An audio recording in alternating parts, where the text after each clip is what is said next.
Welcome to the fourth lecture in the Mid-Tudor series. Today we will examine the succession crisis in 1553 and how Lady Jane Grey became the nine-day queen.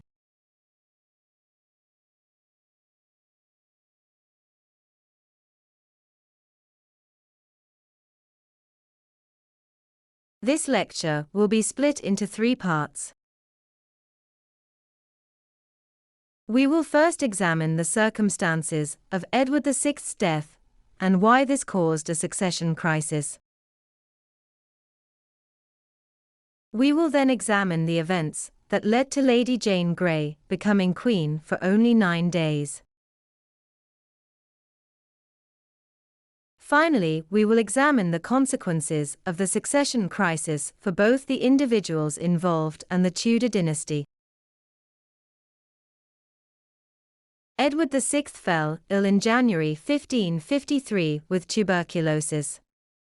This was a common respiratory disease that slowly eats away at a person's lungs and starves the rest of their body of oxygen.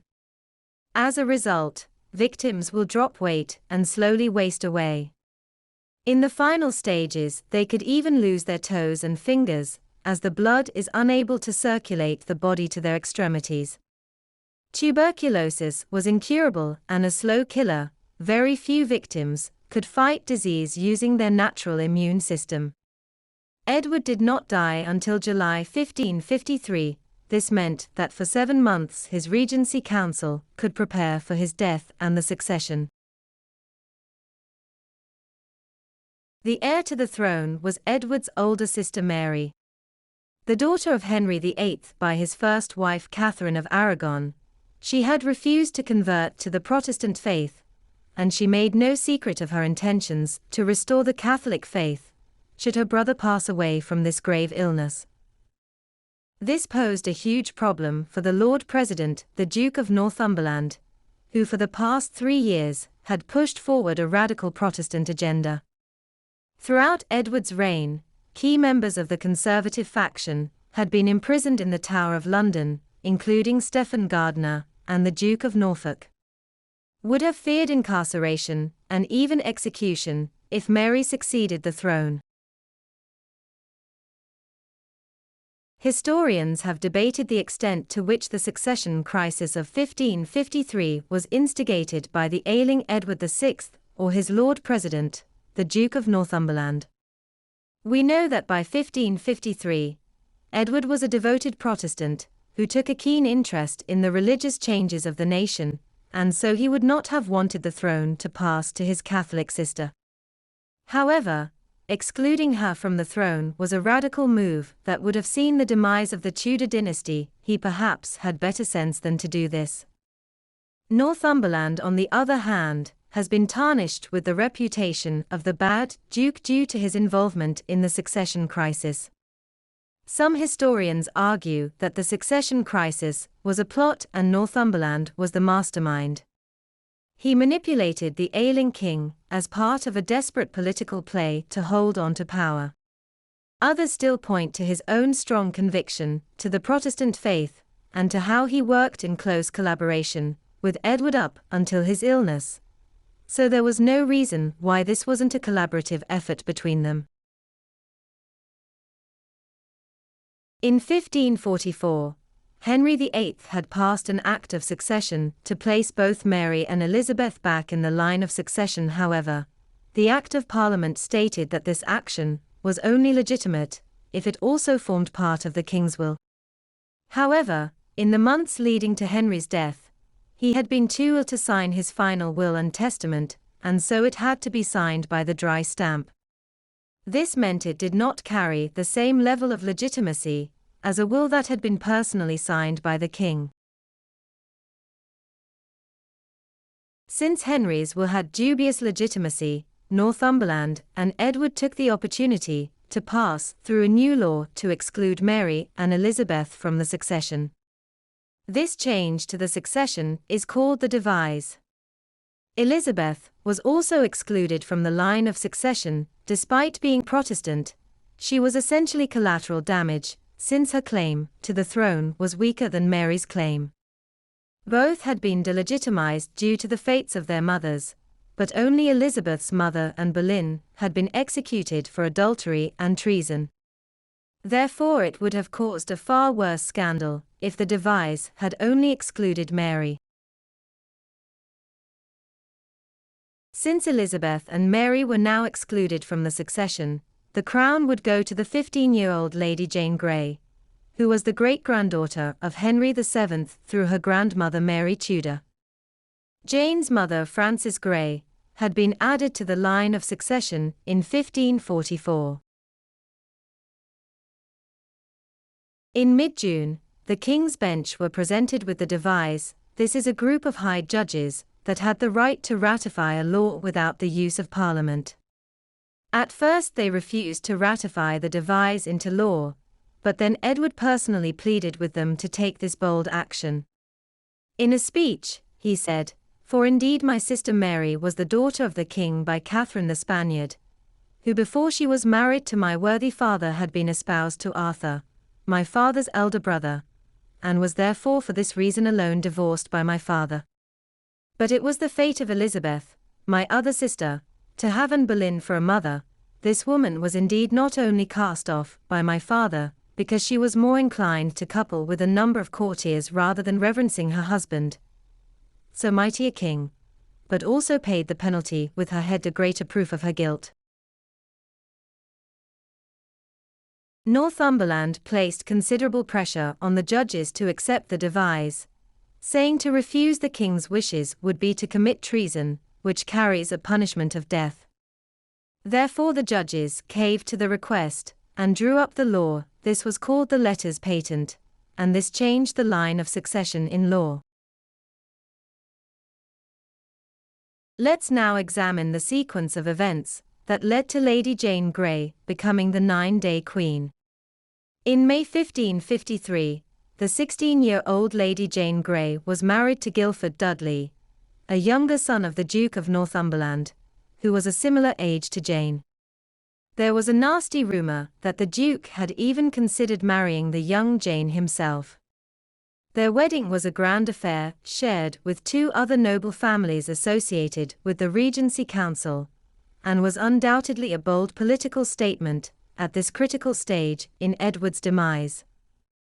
Historians have argued that this marriage proves Northumberland's scheming, since if Jane was to become queen, then any children she produced by Guildford Dudley would become the heirs to the throne. On the 6th of July, Edward finally succumbs to his illness and passes away. On the same day, Northumberland's eldest son Robert Dudley was sent with 300 troops to capture Mary. However, she had already fled to East Anglia, where she had a large support base. Around the same time, Elizabeth wrote to the council with a plea to recognize her sister's legitimacy, making clear that her allegiance lay with Mary and not the Protestant regime. Despite these setbacks, Northumberland went ahead and declared Lady Jane Grey as Queen of England. Northumberland then collected Jane and brought her in front of the Regency Council. There he informed her that she was now the Queen of England, something she took with great shock and horror. The Privy Council each bowed before her in a show of allegiance, but her reaction clearly unnerved them. Later, during her incarceration, she writes of how she declared herself insufficient to be queen before the council. Northumberland then put on a great procession to the Tower of London to prepare for Jane's coronation. There was a procession of barges and Jane wore an expensive dress of emerald green. However, Jane did not wish to take the crown when offered to her, stating that she could not take and wear it without fear. Her husband Guildford then placed pressure on her to be declared king consort, but she refused to grant him this honor, instead granting him the title of the Duke of Clarence. Jane then waited in the Tower ahead of her coronation day, which would never arrive. Instead, the palace walls would become her prison for the next year. Northumberland made the fateful decision to depart London for East Anglia to capture Mary. Even though East Anglia was a largely Protestant area, Mary gained considerable support since she was a major landowner of the region. Furthermore, the people of East Anglia hated the Duke of Northumberland due to the brutal way in which he treated the rebels who participated in the Kent Rebellion. Northumberland arrived in Cambridge with 1,500 troops, but the townfolk did not support him. This shows that the common folk cared more about the legitimacy of the Tudor dynasty than the Protestant faith. Once Northumberland had departed the capital, the Regency Council turned their back on him and declared their support for Mary. They wrote to Northumberland in Cambridge to demand that he surrender to Mary and her troops. With little other choice, Northumberland handed himself over for arrest. He proclaimed that his actions were firstly made in the name of the late King Edward and then at the behest of the council. Mary then marched with her prisoner to London. As Northumberland is brought through the streets, his guards struggled to protect him against an angry mob of townsfolk who believed he was a traitor to the realm. Let's now examine the consequences of the succession crisis both for the individuals involved and the wider debate about whether there was a mid-Tudor crisis. Firstly, it will come as no surprise to learn that Northumberland was tried and found guilty of high treason. He was executed in August 1553, only a month after Mary seized the throne. What was potentially most surprising was that many of the former Regency Council sat as judges on his trail, showing how fickle their allegiance could be swayed in this Game of Thrones. Northumberland's reputation was therefore ruined, and for many years historians have only ever considered the negative impact that he had on the Tudor dynasty. It would have an adverse effect on his son Robert Dudley, who arguably lost out on marrying Elizabeth because of the disgrace of his family name. However, historians have more recently looked to rehabilitate Northumberland's reputation by citing his sensible foreign and financial policies, which brought socio-economic stability after the turmoil of the 1540s. He also had a strong relationship with Edward, and there is nothing to suggest that this partnership wouldn't have borne long-term success had Edward ever made it into adulthood. The second immediate consequence was a boost in Mary's reputation. She was welcomed triumphantly into London, and it is said that bonfires were lit across the nation to celebrate her ascension as queen. Historians have seen this as proof that the Protestant faith had failed to implant in the hearts and minds of the ordinary folk, and that they all welcomed the return of the Catholic Mass. Others have seen it as proof that there was never a mid-Tudor crisis even in these months of pure drama, because the Tudor dynasty held firm against Northumberland's scheme. Following Mary's triumphant arrival into London, Lady Jane Grey was moved from the royal apartments of the Tower of London to the Gaolers' Quarter, where high-profile prisoners were incarcerated. At first, she was kept there under close supervision, but relative comfort, because it was recognized that she had been an innocent pawn in Northumberland's plot. The Duke's two sons, Guildford and Robert, were also imprisoned in a different part of the Tower. There they remained until early 1554, when Lady Jane Grey's father, the Duke of Suffolk, foolishly joined a plot to overthrow Mary and replace her with Elizabeth. This resulted in the Wyatt Rebellion, which saw 6,000 men rise up against Mary before its inevitable failure. Lady Jane Grey and her husband Guildford were collateral damage to this plot. Both were executed within an hour of one another on the 12th of February 1554. Guildford was executed first, so Jane had to watch.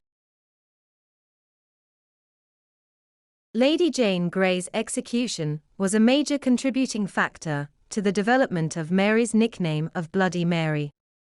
In the Victorian age, artists, poets and writers fostered a romantic image of Jane as the innocent victim of a bloodthirsty and tyrannical queen. Even today, blockbuster films paint a picture of a beautiful, young, intelligent, and principled young lady who was embroiled in a web of deceit. However, Mary could have gone further. She spared Elizabeth of execution, despite having as little agency over the Wyatt plot as Jane had over the 1553 succession crisis. The other brother, Robert Dudley, also survived, and would go on to be Elizabeth's main love interest and devoted privy councillor.